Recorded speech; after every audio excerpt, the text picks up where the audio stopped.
समय होने वाली प्रॉब्लम को समझने के लिए हमें पहले पीरियड की फिजियोलॉजी समझनी होगी।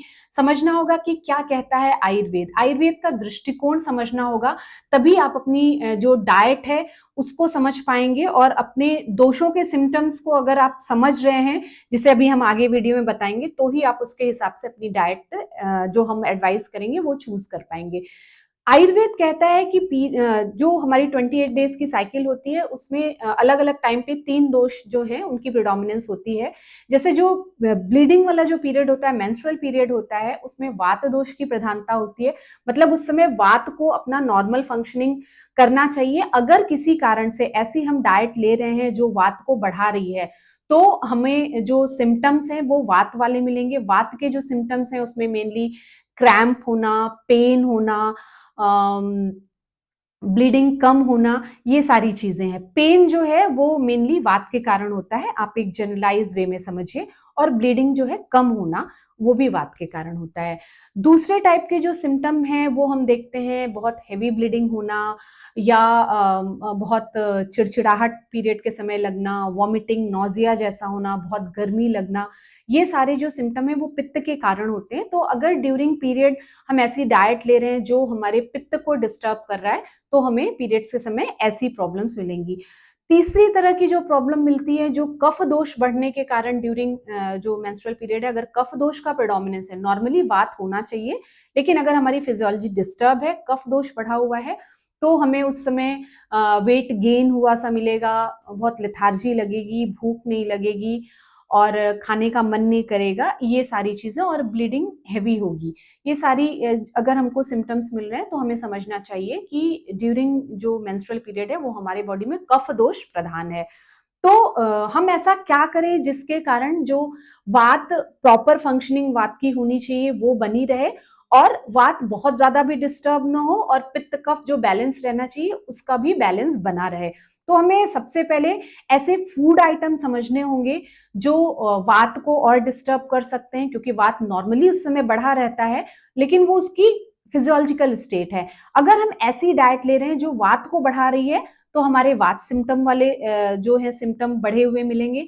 अगर हम पीरियड्स के समय ऐसी डाइट ले रहे हैं जो पित्त को बढ़ा रहा है, तो पित्त सिम्टम वाले हमें जो प्रॉब्लम्स देखने को मिलते हैं, और कफ को बढ़ाने वाले हम अगर डाइट लेते हैं तो कफ वाले सिम्टम मिलते हैं। तो इसमें जो डाइट है हम उसको 3 कैटेगरी में बांट रहे हैं। जो मेनली अगर हम बहुत ड्राई चीजें ले रहे हैं, जैसे ड्राई चीजों में नमकीन हो गया, पॉपकॉर्न हो गया, या बहुत ठंडी चीजें ले रहे हैं जैसे कोल्ड ड्रिंक हो गया, आइसक्रीम हो गया, तो ये सारी चीजें जो है वो वात को बढ़ाती हैं। पैक्ड चिप्स हो गया, जितनी भी पैक्ड चीजें हैं, सॉल्टी जो बहुत ज्यादा या बेकरी प्रोडक्ट है, ये सब वात को बढ़ाते हैं। हमें इन चीजों को ड्यूरिंग पीरियड अवॉइड करना है, अदरवाइज हमें पेन की प्रॉब्लम ज्यादा होगी, ब्लीडिंग कम होने की भी प्रॉब्लम आपको आ सकती है।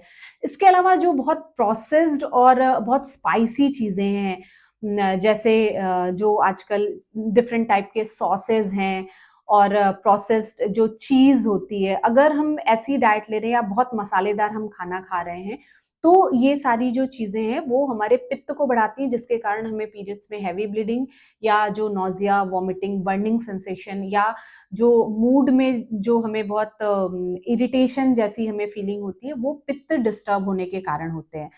इसके अलावा बहुत जो हैवी फैटी चीजें हैं, जो आजकल जितने भी फास्ट फूड हैं जिसमें बैड फैट्स हैं, रिफाइंड है, उसके अलावा जो मैदा है, वो सारी चीजें हमारे कफ को बढ़ाते हैं। इसके अलावा चॉकलेट्स, जैसा वेस्टर्न साइंस में कहते हैं कि chocolate is good for period, but Ayurveda के अनुसार ये कफ दोष को बढ़ाता है, जिससे हमारी जो कफ से रिलेटेड जो सिम्टम है, बॉडी में बहुत हैवीनेस होना, भूख कम लगना, बहुत लेथार्जी सा लगना, या ब्लीडिंग क्लॉटेड होना, ये सारी चीजें कफ दोष के कारण होती है। तो आपको ये सारी चीजें अवॉइड करनी है। इसके अलावा बहुत ज्यादा मीठा, चॉकलेट जैसा हमने बताया, उसके अलावा बहुत लोगों को स्वीट क्रेविंग होती है जो कफ दोष को बढ़ाती है। अगर आप इन चीजों को रेगुलरली, एक बार लेने से कुछ नहीं होगा, लेकिन अगर रेगुलरली फॉलो कर रहे हैं, तो आगे जाके जैसे चॉकलेट, मिठाई, या प्रोसेस जो चीजें वो अगर आप खा रहे हैं, तो आगे जाके आपको पीसीओएस, पीसीओडी की प्रॉब्लम हो सकती है, फाइब्रॉइड्स हो सकते हैं,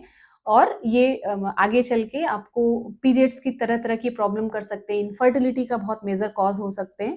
तो अगर आपको इनिशियली रोगों से बचना है तो पीरियड के समय तब अब सवाल उठता है कि हम क्या खाएं। पीरियड के समय आयुर्वेद में कहा गया है कि क्योंकि वात बढ़ी हुई रहती है तो आपको ऐसा खाना लेना है जो आपके वात को बैलेंस करे, मतलब थोड़ा स्निग्ध होना चाहिए, बहुत ड्राई नहीं होना। स्निग्ध का मतलब ये नहीं कि एकदम घी और फैट्स डाल के लें। लिक्विड डाइट लेनी है जिसमें दलिया हो गया या जो घर की बनी हुई चीजें हैं, नॉर्मल हल्का सुपाच्य भोजन लेना है जो आपकी अग्नि को, जो आपके मेटाबॉलिक जो पावर है उसको डिस्टर्ब ना करे, जो आसानी से पच जाए। बाहर का प्रोसेस्ड फूड तो पीरियड के समय बिल्कुल ही ना ले, और घर पे भी जो बना हुआ आहार ले रहे हैं आप वो देखें, और अपने आयुर्वेदिक डॉक्टर से एक बार आप आपकी क्या फूड हैबिट है उस हिसाब से आप कस्टमाइज करवा सकते हैं। ब्लिस वेदास में हम डाइट एंड लाइफस्टाइल असेसमेंट करते हैं और आपकी जो रेगुलर डाइट है उसमें से ऐसी कौन सी चीज आप कंज्यूम कर रहे हैं जो आपकी पीरियड प्रॉब्लम के लिए अभी प्रॉब्लमेटिक है और आगे जाके वो डिफरेंट टाइप की डिजीजेस के लिए रिस्पॉन्सिबल हो सकती है, उन चीजों को आइडेंटिफाई करके हम उनको आपको अवॉइड करने के लिए बोलते हैं, और आपके जो प्रकृति है या जो आपकी लाइफस्टाइल है उसके हिसाब से आपको क्या लेना चाहिए वो एडवाइस करते हैं। बट जो एक जनरल रूल है, आपको बहुत ज्यादा नमक वाली चीजें, बहुत ड्राई चीजें नहीं लेनी है, बहुत मीठा भी नहीं लेना है। कोल्ड ड्रिंक या जो भी बाकी प्रोसेस्ड ड्रिंक होते हैं, कैंड जूसेस होते हैं, प्रोसेस्ड चीजों से पूरी तरीके से बचना है और घर का बना हुआ हल्का सुपाच्य खाना लेना है। हेल्दी जो डाइट है उसका वेस्टर्न साइंस में एक अलग ही जो एक्सप्लेनेशन है वो अलग है। जैसे हम ग्रीन लीफी वेजिटेबल्स को वेस्टर्न साइंस के हिसाब से हेल्दी मानते हैं, लेकिन आयुर्वेद में उसको साग और जो सैलेड्स वगैरह हैं उसको वातवर्धक, साग जो है वो वातवर्धक है और सैलेड्स जो कच्ची चीजें हम लेते हैं वो अग्नि को कम करने वाला बताया गया है। तो अनकुक्ड चीजें भी आपको अवॉइड करनी है।